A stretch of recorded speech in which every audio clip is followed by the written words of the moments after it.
తులసి reshare చేయరా?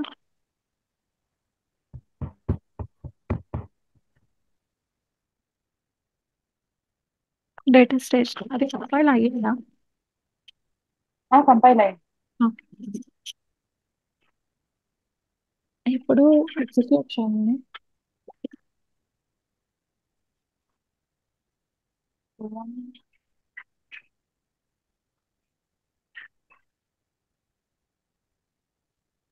Okay, table name employee. ఇక్కడ మనం ఏ వాల్యూ ఇస్తే ఆ వాల్యూ అక్కడ ఫైల్లోకి వెళ్తుంది.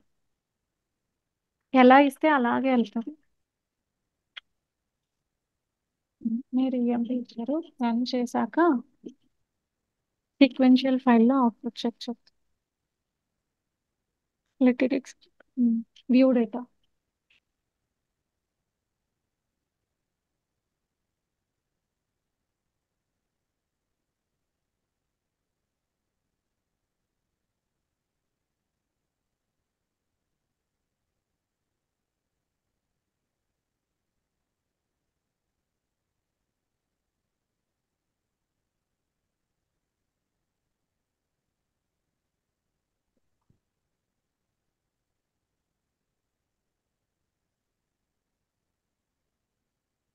ఆ ఫైల్ ఎక్కడో క్రియేట్ అయింది, అది అది కిందకి డ్రాగ్ చేయమా, కార్నర్ లో పట్టుకొని పెద్దగా అవుతుంది.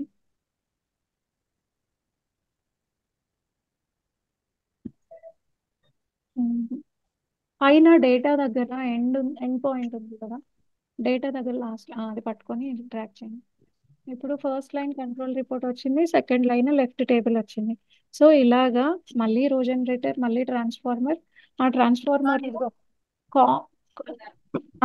ట్రాన్స్ఫార్మర్ లో సేమ్ ఏది చేంజ్ అవ్వకుండా ఉండాలో దాన్నేమో డబల్ కోట్స్ లో యాడ్ చేసి, ఏది చేంజ్ అవుతుందో దాన్ని పారామీటర్ లాగా డిఫైన్ చేసి యాడ్ చేస్తాము. సో కంట్రోల్ రిపోర్ట్ అంతా ఇలాగ ప్రిపేర్ చేయండి మీరు మీ డేటా స్టేజ్ వాటిల్లో. అప్పుడు ఏంటంటే ప్రాక్టీస్ అవుతుంది. నేను నా దానిలో చేసేసి ఉంచుతాను. Then we can add everything to సీక్వెన్షియల్లో ఒక్కొక్క దాన్ని కాల్ చేయొచ్చు. ఇప్పటి వరకు ఎక్స్ప్లెయిన్ చేసిన దానిలో ఏదైనా డౌట్స్ ఉన్నాయా, క్లారిఫికేషన్?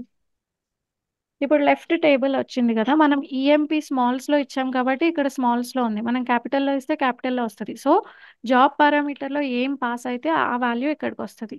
ద నెక్స్ట్ రో ఏంటి అంటే రైట్ టేబుల్, తర్వాత ఫుల్ టేబుల్, ఆ తర్వాత number of lines. So number of lines ని ఎలా చేస్తాము అంటే, అది parameter లో పాస్ చేసే ముందు క్యాలిక్యులేట్ చేయాలి కదా. ఒక command line activity sequential file, I mean sequence job లో కమాండ్ లైన్ యాక్టివిటీ పెడతాము. కమాండ్ లైన్ యాక్టివిటీలో యూనిక్స్, ఐ మీన్ కమాండ్ ఉంటుంది కదా, డబ్ల్యూసి స్పేస్ -L. అదేం చేస్తుంది, ఫైనల్ గా క్రియేట్ అయిన అవుట్పుట్ ఫైల్ ఉంది కదా, అవుట్పుట్ ఫైల్ ఆర్ ఇక్కడ టేబుల్ క్రియేట్ అయింది కదా. So second activity, let me share my screen and explain you. నన్ను హోస్ట్ చేస్తాను.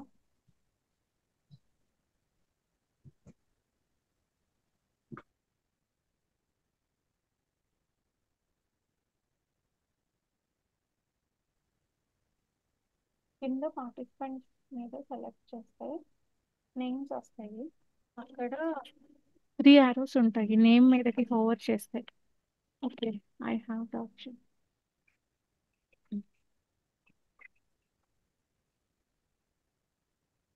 సో ఈ కంట్రోల్ రిపోర్ట్లో ఈ ఫస్ట్ లైన్ యాడ్ చేసాము, సెకండ్ లైన్ యాడ్ చేసాము. సెకండ్ లైన్ ఇక్కడ నుంచి ఇదంతా, ఇప్పుడు నేను ఏదైతే సెలెక్ట్ చేశానో అదంతా కూడా కాన్స్టెంట్ వాల్యూ కాబట్టి ట్రాన్స్ఫార్మర్లో ఫస్ట్ ఈ స్ట్రింగ్ యాడ్ చేస్తా, డబుల్ కోట్స్ కానీ సింగిల్ కోట్స్లో. ఈ వాల్యూ ఎంప్లాయీ అనే వాల్యూ టేబుల్ నేమ్. ఆ టేబుల్ నేమ్ ఎలాగొస్తుంది,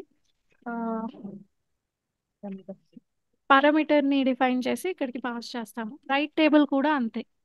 ఈ అవుట్ టేబుల్ అంటే ఫైనల్ గా ఎన్ని రోస్ వెళ్ళినాయి అనేది మనకి ఎలా తెలుస్తుంది, దాన్ని ఎలా క్యాప్చర్ చేస్తాము అంటే, ఇది ఫైల్ కాదు కదా, కమాండ్.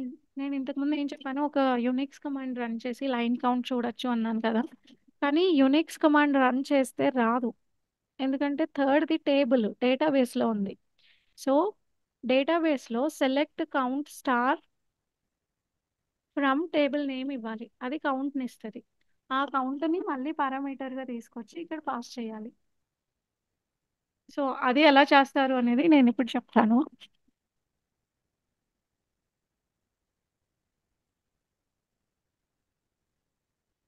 ఇది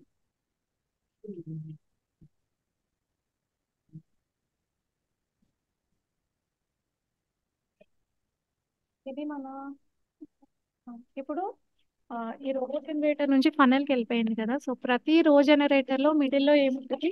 నేను వస్తా ట్రాన్స్ఫార్మర్. మధ్యలో. ఓకే.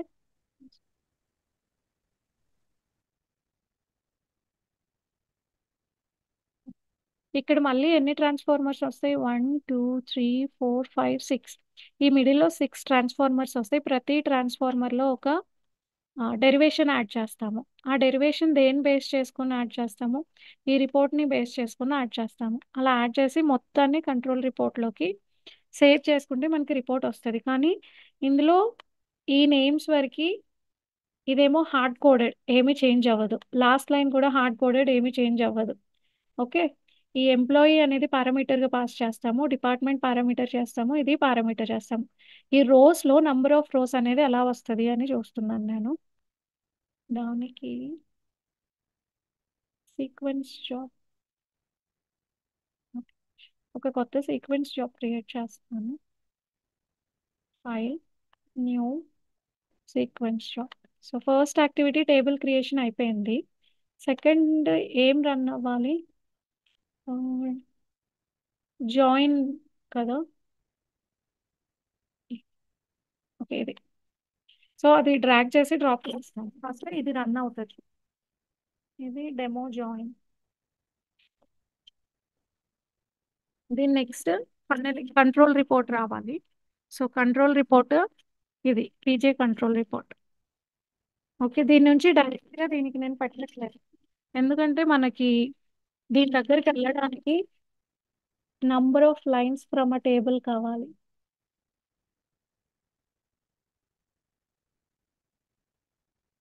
దానికి నేను ఏం చేయాలి? ఇంకో ప్యారలల్ జాబ్ని క్రియేట్ చేస్తున్నాను. Parallel job. ఈ పార్లల్ జాబ్లో ఏం చేస్తున్నానంటే ఒక డేటాబేస్ని తీసుకుంటున్నాను, oracle connector. Okay. Oracle connector నుంచి ఒక సీక్వెన్షియల్ ఫైల్ని క్రియేట్ చేస్తున్నాను.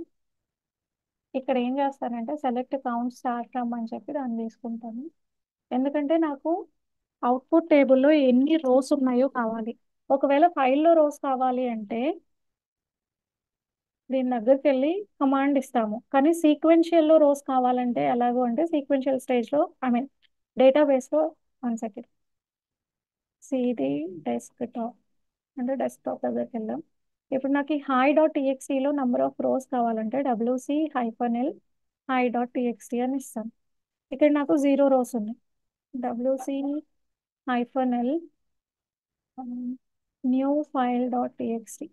ఈ ఫైల్లో 25 రోస్ ఉన్నాయి. సో ఇట్లా ఫైల్లో రోస్ నాకు ఇలా వస్తాయి. కానీ మనకి ఇక్కడ దేనిలో రోస్ కావాలి? అవుట్పుట్ ఫైల్లో రోస్ కావాలి. ఐ మీన్ అవుట్పుట్ టేబుల్లో రోస్ కావాలి. అది డేటా బేస్లో ఉంది కాబట్టి క్వెరీని ఎగ్జిక్యూట్ చేయాలి, సీక్వెల్ క్వెరీని. ఇప్పుడు సీక్వెల్ క్వెరీని మనం కంపల్సరీ త్రూ డీబీ కనెక్టర్తోనే చేస్తాము. ఇప్పుడు ఎంప్లాయీ డిపార్ట్మెంట్ క్రియేట్ అయింది కదా, దానిలో ఉన్న రోస్ని మనం కౌంట్ చేయాలి. సెలెక్ట్ కౌంట్ స్టార్ ఫ్రమ్ EMP_డిపార్ట్మెంట్. ఇది నాకు ఏమి ఇస్తుంది? నంబర్ ఆఫ్ రోస్ని ఇస్తుంది. నేను సెలెక్ట్ చేసి రన్ చేస్తే ఎన్ని రోస్ ఉన్నాయి? 6 రోస్ ఉన్నాయి. ఇప్పుడు నాకు ఇది కావాలి. ఈ వాల్యూ ఆ కంట్రోల్ రిపోర్ట్లో పారామీటర్గా వెళ్ళాలి. అదంతా చేయడానికి నేను ఏం చేస్తున్నానంటే ఫస్ట్ సీక్వెల్ కనెక్టర్కి కనెక్ట్ అవుతున్నా. ఇక్కడ సర్వర్ యూజర్ నేమ్ పాస్వర్డ్, యాక్చువల్గా పారామీటర్స్ని కాల్ చేయొచ్చు. సో టెస్ట్ చేస్తున్నా. టెస్ట్ సక్సెస్ అయింది. ఇక్కడ నేను క్వెరీ ఏమి ఇవ్వాలి? ఇప్పుడు select count star from table, ఏది? EMP/DPT view date. కౌంట్ 6 వచ్చింది. ఇప్పుడు నేను దీనికి ఒక కాలం ఇస్తున్నాను, ఏంటది? కౌంట్ అని. ఇది ఇంటీజర్. ఓకే. దీన్నంతా నేను ఇప్పుడు ఈ సీక్వెన్షియల్ ఫైల్లో సేవ్ చేస్తున్నాను. సి IBM count.txt అనే ఫైల్లో సేవ్ చేస్తున్నాను.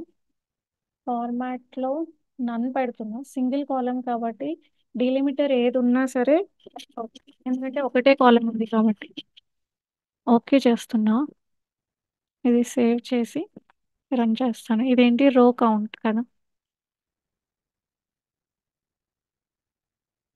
ఇది ఎగ్జిక్యూట్ చేస్తే ఆ సిక్స్ అని ఇప్పుడు సింగిల్ రో వెళ్తుంది. ఆ సింగిల్ రోలో డేటా ఏమొస్తుంది, 6 అని వస్తుంది.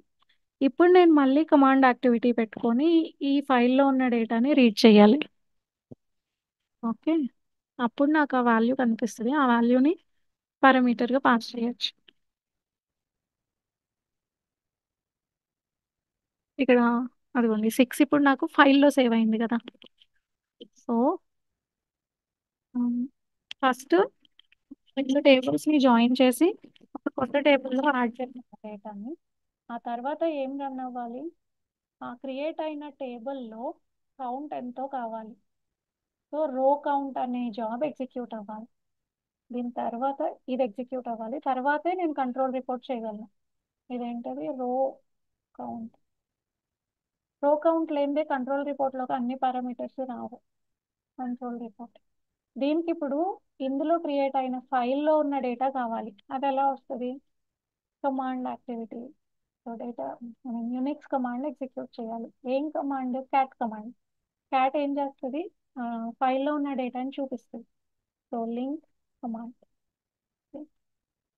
Link to count. So first join activity, తర్వాత రో కౌంట్ యాక్టివిటీ, తర్వాత ఎగ్జిక్యూషన్ కమాండ్ యాక్టివిటీ, ఆ తర్వాత ఇది కంట్రోల్ రిపోర్ట్. సో ఇక్కడ ఏం చేస్తున్నాను, క్యాట్ అంటే డేటాని క్యాట్ చేస్తున్నాను, ఐ మీన్ చూస్తున్నాను. సి సిలో ఐబిఎంలో కౌంట్ డాట్ టీఎక్స్టీ ఈ ఫైల్ని క్యాట్ చేస్తున్నాను. ఓకే, ఇది రిటర్న్ వాల్యూ 0 అయితే ఆ కండిషన్ కరెక్ట్గా ఎగ్జిక్యూట్ అయినట్టు. సో అప్పుడు ఈ వాల్యూని తీసుకెళ్ళి కంట్రోల్ రిపోర్ట్లో ఇస్తాము. ప్రస్తుతానికి ఇక్కడ పారామీటర్స్ చూపించట్లేదు, కానీ ఈ జాబ్ని పూర్తిగా ఇంకా డెవలప్ చేయలేదు కదా. సో ఇక్కడ ఏమేమి పారామీటర్స్ ఉంటాయి మనకి, in table name, I mean left table name, ఇంకా రైట్ టేబుల్ కావాలి, ఇంకా అవుట్ టేబుల్ కావాలి, ఇంకా కౌంట్ కావాలి. ఇవన్నీ పారామీటర్స్గా డిఫైన్ చేస్తాం ఇక్కడ. అవి డిఫైన్ చేసి ఆ, దీనికి ఒక ట్రాన్స్ఫార్మర్ పెడతాం కదా, వాటిల్లో పాస్ చేస్తాము. అంటే ఇది నేను ట్రాన్స్ఫార్మర్ పెడుతున్నాను, కానీ మీరు ఇది ఎగ్జిక్యూట్ అవ్వదు, నా ట్రాన్స్ఫార్మర్ వర్క్ చేయట్లేదు. ప్రాసెసింగ్లో ట్రాన్స్ఫార్మర్ నేను తీసుకొచ్చి దీనికి ఇప్పుడు ఇది కూడా మళ్ళీ నేను ఇవన్నీ డిలీట్ చేస్తాను.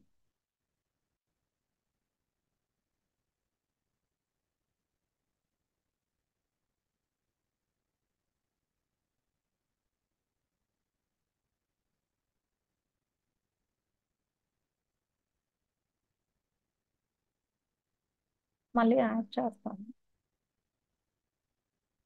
నీట్గా కనిపించింది.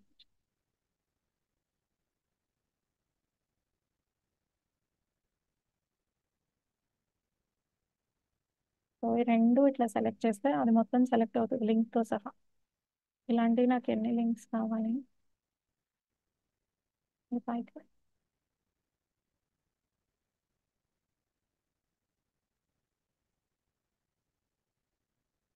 ఈ రెండు లింక్, ఎప్పుడైనా లింక్ నేమ్స్ సేమ్ ఉంచచ్చు, అప్పుడు అది వర్క్ అవ్వాలి. లింక్ ఇది చాలా అప్రోప్రియేట్గా రాసుకుంటే చాలా క్లియర్గా అర్థం అవుతుంది తర్వాత చెక్ చేసుకునేటప్పుడు. కంట్రోల్స్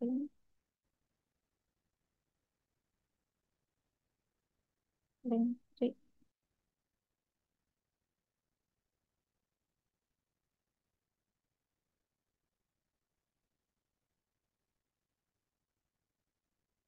నేను కంట్రోల్ సి కంట్రోల్ వి చేసిన, కాపీ పేస్ట్ చేస్తున్నాను.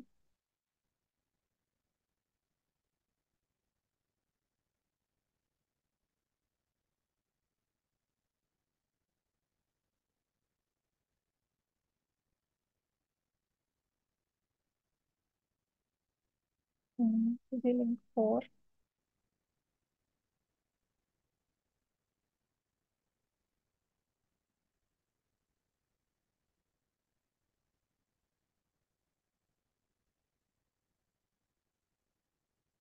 5.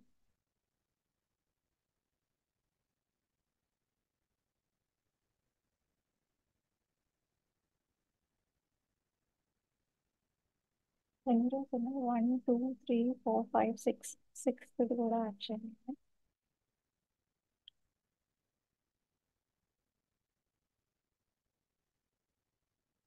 ఓకే, ఇది 6.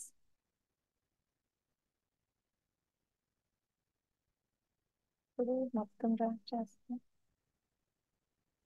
ఇది ఇది కంట్రోల్ రిపోర్ట్ జాబ్. ఫైనల్గా ఇలా ఇలా ఉండాలి మీ జాబ్.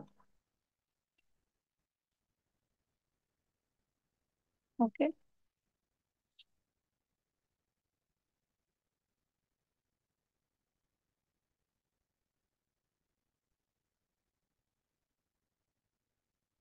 మనం పైన యాడ్ చేసిన పారామీటర్స్ ఈ కాలం డెరివేషన్స్ ఉన్నాయి కదా ట్రాన్స్ఫార్మర్లో, అక్కడ యాడ్ చేయాలి. ఇలా ఉంటుంది కంట్రోల్ రిపోర్ట్, ఇక్కడ జనరేట్ అవుతుంది. ఇప్పుడు నేను సేవ్ చేశాను. ఇక్కడ పారామీటర్స్ యాడ్ చేశా కాబట్టి సీక్వెన్షియల్ ఫైల్లో ఇప్పుడు నాకు పారామీటర్స్ కనిపిస్తాయి. ఇదిగోండి, లెఫ్ట్ టేబుల్లో ఏం రావాలి, టేబుల్ నేమ్, ఇవన్నీ మళ్ళీ ఇక్కడ పారామీటర్స్లో యాడ్ చేయాలి.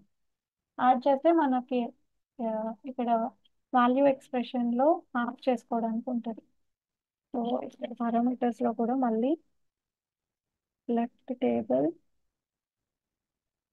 రైట్ టేబుల్, అవుట్ టేబుల్, ఈ మూడు చాలు. కౌంట్ ఇక్కడ ఉండదు. కౌంట్ ఎక్కడ ఉంటుంది అంటే దీని దగ్గర ఉంటుంది. సో ఇక్కడికి వెళ్ళి లెఫ్ట్ టేబుల్ని ఇన్సర్ట్ చేయాలి. లెఫ్ట్ టేబుల్, రైట్ టేబుల్కి ఇన్సర్ట్ పారామీటర్, రైట్ టేబుల్. ఇక్కడ ఎలా వచ్చినాయి, ఇప్పుడు మనం సీక్వెన్స్ జాబ్ ప్రాపర్టీస్లో కూడా మనకు కావాల్సిన పారామీటర్స్ యాడ్ చేసాం కాబట్టి వచ్చినాయి. Out table. ఇప్పుడు కౌంట్కి ఏం కావాలి, output from the command line. So ఇక్కడ రైట్ క్లిక్ ఇచ్చి యాక్టివిటీ వేరియబుల్ అని ఉంది కదా, అక్కడికి వెళ్ళి కమాండ్, ఇది మనం రో కౌంట్ ఈ కమాండ్లో చేస్తున్నాము. ఇక్కడికి వెళ్ళి కమాండ్ అవుట్పుట్ కావాలి. కమాండ్ ఏం చేసాము ఇక్కడ అంటే ఏ యూనిక్స్ కమాండ్ వాడాము, క్యాట్ కమాండ్. సో ఇక్కడికి వెళ్ళి సిడి సి కోలన్, ఆ పాత్కి వెళ్తున్నాను నేను. సారీ, పాత్ తప్పించాము. ఇది count.txt సేవ్ చేశాను. ఇదిగోండి, ఇది ఆ జాబ్ రన్ చేశా కనుక క్యాట్ count.txt, ఆ 6 ఇక్కడికి వచ్చింది. సో ఈ కమాండ్ అవుట్పుట్ ఏంటి, 6 కదా. మనకి కమాండ్ అవుట్పుట్ పారామీటర్గా వెళ్ళాలి. అది ఎలా వెళ్తుంది, ఈ సీక్వెన్స్ ఐ మీన్ ఆ జాబ్ యాక్టివిటీ ఓపెన్ చేసి ఇక్కడ యాక్టివిటీ వేరియబుల్ రైట్ క్లిక్ ఇచ్చి యాక్టివిటీ వేరియబుల్లో ముందు ఏమేమి జాబ్స్ ఉన్నాయో అవన్నీ కనిపిస్తాయి యాక్టివిటీ వేరియబుల్. ఇక్కడ మనకి కమాండ్ లైన్ అవుట్పుట్ కావాలి. సో దాన్ని ఎక్స్పాండ్ చేస్తే ఇక్కడ కనిపిస్తుంది చూడండి, కమాండ్ అవుట్పుట్. సో ఆ 6 అనేది ఇప్పుడు ఈ పారామీటర్లోకి వెళ్తుంది. ఈ పారామీటర్ని మనం ఎక్కడ యూస్ చేసుకుంటున్నాము, ఈ జాబ్లో కౌంట్ రో ఉంది కదా, ఇది కౌంట్ అనుకోండి. ఇక్కడ రోస్ అని చెప్పి డెరివేషన్లో ఇస్తాం కదా, ఇప్పుడు వరకు ఎలా ఇచ్చామో అలా అలా యాడ్ చేసి ఫైనల్గా జాబ్ని రన్ చేయాలి. ఇట్లా సీక్వెన్స్లో నుంచి జాబ్స్ని రన్ చేసుకోవాలి. మధ్యలో ఏమైనా డిపెండెన్సీస్ ఉంటే యాడ్ చేసుకోవాలి. ఓకే, నా ట్రాన్స్ఫార్మర్ని ఒకసారి నేను చెక్ చేసుకుంటాను, అప్పుడు ఇది ఇంకా నీట్గా కనిపిస్తుంది. మొత్తం ఎగ్జిక్యూట్ అయితే బాగుంటుంది. అది మీ మీ దానిలో కంపల్సరీ అవుతుంది. నేను రేపటిలోపు ట్రాన్స్ఫార్మర్ చూసుకొని మీకు ఈ ఫ్లో మొత్తం మళ్ళీ ఎక్స్ప్లెయిన్ చేస్తాను. ఇంకేమైనా అర్థం కాకపోతే చెప్పండి ఎక్కడైనా. ఓకే, నేను రేపొద్దున మొత్తం ఫ్లో ఎక్స్ప్లెయిన్ చేస్తాను. ఇది సినారియో 2 అని సేవ్ చేస్తున్నాను. మీ దానిలో ఈ సీక్వెన్స్ ట్రై చేయండి. మొత్తం ఒక సీక్వెన్స్ ఎండ్ టు ఎండ్ చేస్తే మాక్సిమం చాలా వరకు అర్థమవుతాయి. ఇంకా అన్నీ ఇలానే చేసుకుంటూ వెళ్తాం. పార్లల్ జాబ్స్ కావాలంటే పార్లల్ జాబ్స్, మధ్యలో యూనిక్స్ కమాండ్స్ కావాలంటే యూనిక్స్ కమాండ్స్, డీబీ కనెక్ట్ అవ్వాలంటే డీబీ కనెక్ట్ అవ్వడం, కండిషన్స్ అప్లై చేయాలంటే ఇట్లా కండిషన్ని పెట్టుకోవడం. ఓకేనా, థ్యాంక్ యూ, బాయ్.